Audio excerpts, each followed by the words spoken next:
உலகத்தை பொறுத்தவரை நூற்றுக்கணக்கான மதங்கள் இருக்குது, நூற்றுக்கணக்கான சித்தாந்தங்கள் இருக்குது, கொள்கைகள் இருக்குது, வழிமுறைகள் இருக்குது, அறநூல்கள் இருக்குது. இது எல்லாத்துலேருந்தும் கடந்து இத்தனை ஆயிரம் மக்கள் ஆதரவற்ற நிலையை மரணம் அடைகிறாங்கன்னா அந்த மக்களுக்கு இந்த நூல்களும் இந்த மதங்களும் என்ன தான் சார் சொல்ல வருதுங்க? நீங்கள் ரொம்ப ரொம்ப முக்கியமான ஒவ்வொரு கேள்வியும் ஆழமான சிந்தனைகள் வைக்கிறீங்க. அந்த சிந்தனை தான் பெரிய உயர்ந்த எல்லாம். ஏன்னா நம்ம ஒவ்வொருத்தருக்கும் அதுலேருந்து தான் நம்பிக்கை கொடுக்குறோம். எப்படி கொடுக்குறோன்னா, இந்த பூமி ஒரு ஒரு ஒரு 50,000 வருஷத்துக்கு முன்னாடியே மனித குலம் பிறந்துருச்சுன்னு வைங்க. அது 5 லட்சம் கூட வச்சுக்கோங்க, 50,000 வச்சுக்கோங்க, ஏதோ ஒரு கணக்கு வச்சுக்கோங்க. இந்த பூமியை நீங்கள் நானும் இயக்கலை. 50,000 வருஷம் கரெக்டாக இல்லையா? இனி இது எத்தனை 50,000 வருஷமோ எத்தனை 5 லட்சம் வருஷமோ இயங்க போகுதுன்னு நம்ம 2 பேருக்கு தெரியாது. ஆனால் நம்ம 2 பேரும் இயக்க போகிறதுன்னு கிடையாது. நம்ம பிறந்ததுலேருந்து ஆக்டிவாக நல்லா சுறுசுறுப்பாக இயங்கக்கூடிய வயசுங்கிறது ஒரு 60 வச்சுக்கோங்க, 70 கூட வச்சுக்கோங்க, இல்லை 80, அவங்கவுங்க தகுதி வச்சுக்கோங்க. அந்த 80 வயசுனா அந்த 80 வயசுக்குள்ளே தான் இந்த பூமிக்குள்ளே நம்ம சேகரிக்கிற அன்பு, சொந்தம், நம்ம கடமை, இது எல்லாத்தையும் நம்ம செய்ய முடியும்.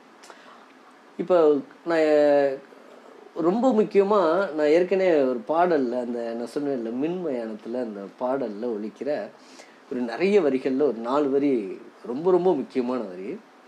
ஐயா வைரமுத்து உயர்ந்த சிந்தனையில் எல்லாமே சொல்லியிருப்பாங்க.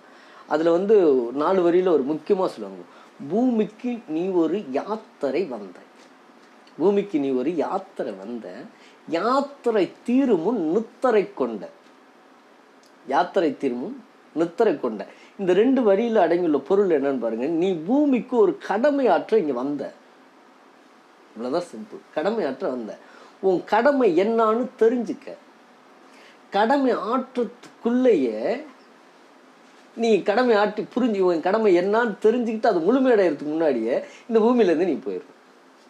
இப்போ புரிஞ்சுக்க பாருங்க, அம்மா அப்பா 1000 அம்மா அப்பா இறந்துருப்பாங்க. ஆனால் அம்மாங்கிற வார்த்தை அப்பாங்கிற வார்த்தை பூமி இருக்க வரைக்கும் தொடர்ந்துக்கிட்டே இருக்கும். அதை கடமை ஆற்றுறதுக்கு வந்துக்கிட்டே இருப்பாங்க. இந்த பூமியில் ஒரு குழந்தை பிறந்துகிட்டே இருக்கும், அது நம்மளை அடுத்த ஸ்டெப்புக்கு இயக்கிக்கிட்டே இருக்கும்.